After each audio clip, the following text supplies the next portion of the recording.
Hello and welcome to this Edexcel GCSE Geography topic overview. This one is looking at changing cities.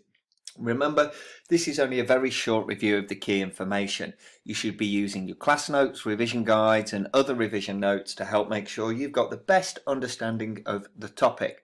When you've watched this, try and have a go at making your own map or own version of this, or even try having a go at making your own video. Now, as always, really important that we first have a look at the specification. This is the content the exam board want you to know. Now, if we have a look at the top here, we have the overview of urban patterns and processes. This is the background information that you need to know. We then move on to look at two different contrasting case studies, looking at one of a major UK city and one of a major city in a developing or emerging country. And we're going to be looking at the key features of Mexico City. So, having a look at its entirety, you can see there's a heck of a lot on this one. And I'll go through the different stages with you closely. So first of all, looking at the key background information. Now, it's really important you know the key terms and the definitions. Urbanisation is the increasing number of people living in towns and cities. And we need to understand there is this idea of population density, the number of people per square kilometre, and the population distribution, how it is spread out around a country. We need to understand the meaning of developed countries, which are the wealthiest, and these are the countries like the UK, Western European, USA, Australia, etc. We then look at the emerging countries. These are the ones which are increasing in their economic wealth, and we may look at places like China, Korea, and places like that for this. And then you have the developing nations. These are the poorest nations, and many of the Central African nations fall into this bracket. You need to know the difference between rural, which is countryside, and urban, towns and cities. And understand that these can be affected by migration, the movement of people. Now, there's national migration, which is movement within a country, and there is international migration, which is movement between countries. And the other thing to know about is natural increase. This is the difference between the birth rate and the death rate. If more people are being born than are dying, then you will have a natural increase in your population. So we need to look at the key patterns of urbanisation. So first of all, we looked at the developed or richer nations. Now, many of these, urbanisation began in the Industrial Revolution.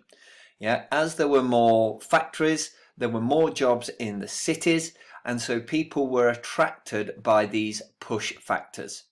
There were better facilities, conditions in the countryside in farming were very hard, it was difficult to make money, and it was very short life expectancy.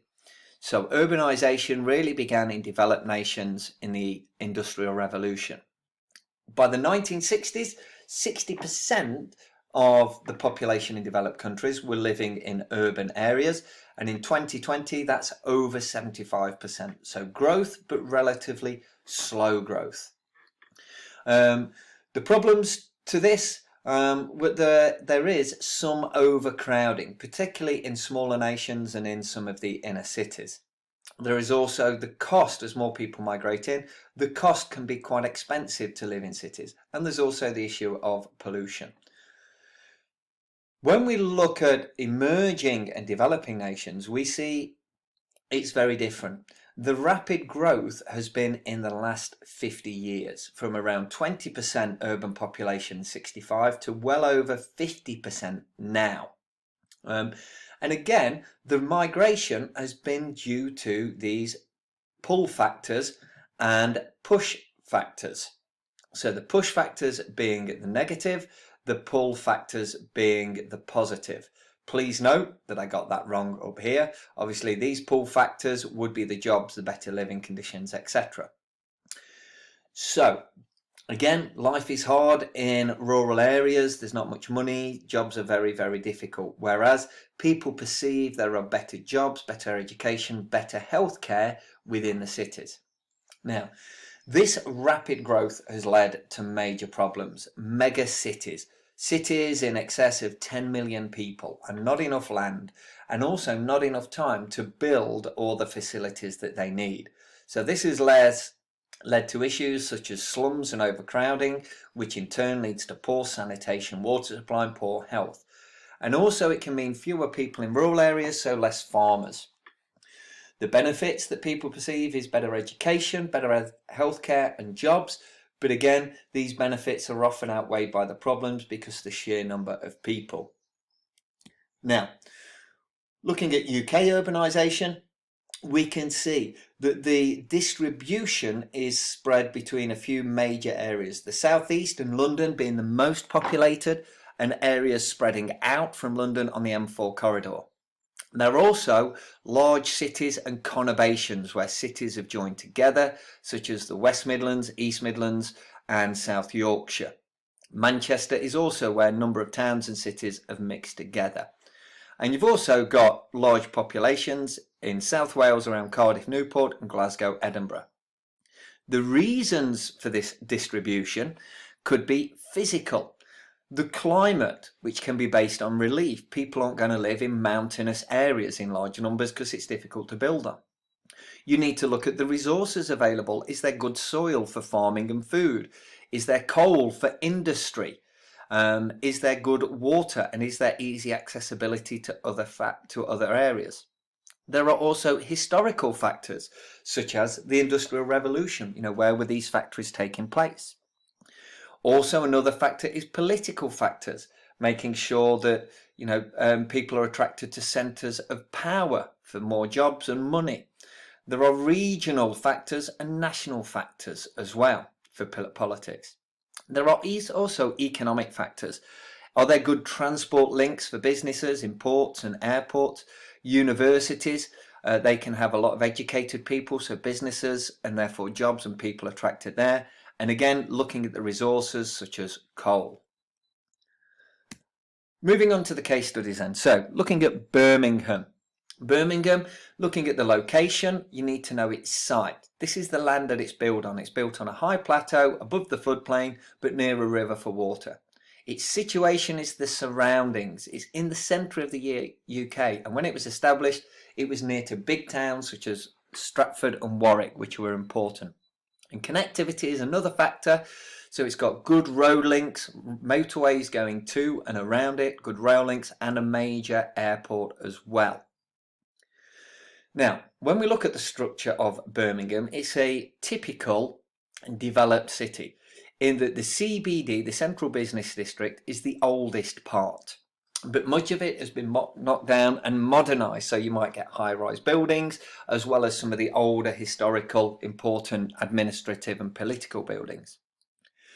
During the Industrial Revolution, people moved around the outside of the CBD into the inner city. So around the 19th, early 20th century, many terraced houses were built, trying to squeeze as many people in as possible into these small houses, all joined together, small gardens, narrow streets, things like that. As people started to get wealthier and more people moved in, you started to get the inner suburbs developed around the outside. So these are the semi-detached houses, maybe with a small front garden which have been turned into driveways now. And there may be sort of district shopping centres, so people didn't have to go into the CBD to get all their things. Then more recently, the cities have grown into the outer suburbs. These have taken in large old villages, so they've now become part of the city boundaries. But here we see more of the modern housing estates with detached estates, with driveways, with garages. Now, the population of Birmingham, there's over 1 million people there. And people have moved in for a number of different reasons. There may be students and international migration, and these tend to live in the cheaper inner city areas. So this means that there is a high younger population with high ethnic minorities. But these can lead to problems such as housing. There's not enough housing and it becomes too expensive. There's not enough facilities for education and healthcare. Now, Birmingham grew up because of industrialisation, but it is now deindustrialised, caused by globalisation, competition from other countries. Decentralisation is that there's not enough space in the centre of cities, and technology and transport have improved, so companies have moved out of the cities. And this has led to social impacts such as loss of jobs, which can have an impact on people's health and lead to greater inequality, economic factors on jobs and services, and impacts on the quality of life. There are also been many retail changes. The CBD has declined. The central business has declined because of competition. As more people have cars, there is more out-of-town shopping. But also there has been online shopping, which has stopped people going there. Now, in some places, like Birmingham, they've reinvested to improve the CBD, such as the Bull Ring. But again, these retail changes can have social, economic, and environmental impacts. And then there are the overall strategies for improving sustainable living. So you need to look at the revision guides for Birmingham to find out more what's been done on education, recycling to reduce waste, public transport, and improving health and housing and reducing inequality. We then look at Mexico City. Now again, looking at its location, its site is a high mountain plateau and it was built originally on a lake. Now the situation is located in the center of Mexico. And it's in Central America, and because it's a high mountain pass, then all people have to pass through there when they're traveling from North to South America. Now, connectivity, there's lots of roads, air, and major transport links through there. And it's also a major historical and political centre. Now, when we look at the structure, it's very different to Birmingham. The CBD is the oldest section, but the CBD has grown outwards along one of the major transport routes. Now, alongside this, we have the older but the more expensive and wealthier areas, in contrast to the inner cities in Birmingham. Then what happened is people started to move rapidly around it. So what we see is around the CBD we have these mature or older buildings. Now these used to be sort of self-build, but they've improved greatly over time and they've got the key services there. Around that we have the more modern migrants coming in, which again were originally slums but are improving their conditions. Around the outside we have the newest migrants. They can't afford to move into these areas, so they find any plot of marginal land and build whatever they can from waste material. Here we find the worst conditions: poor sanitation, very little services in terms of roads, water, healthcare, electricity. But over time these will improve because of some of the solutions we'll look at. Now with the population, it's mainly national migration. Many people have moved from poorer rural areas because of the push and pull factors. There are some international migrants, but this is a small number and these tend to be wealthy to work in the well-paid jobs in the inner city. There's been rapid growth from both migration and national increase, and this has had many impacts. Problems with housing, there's not enough of it, health due to lack of sanitation, lots of inequality, and problems with education. And there's also impacts on air and water pollution. Then you can look at the solutions. There's two main types. There are top-down, large government-led ones where they've tried to improve housing, sanitation, communication and pollution. And there's also the bottom-up. These can often be led by charities, and these are small scale, can often involve training people to build their own water systems and then work within their communities. It might be recycling waste and trading that in for food or rooftop gardens.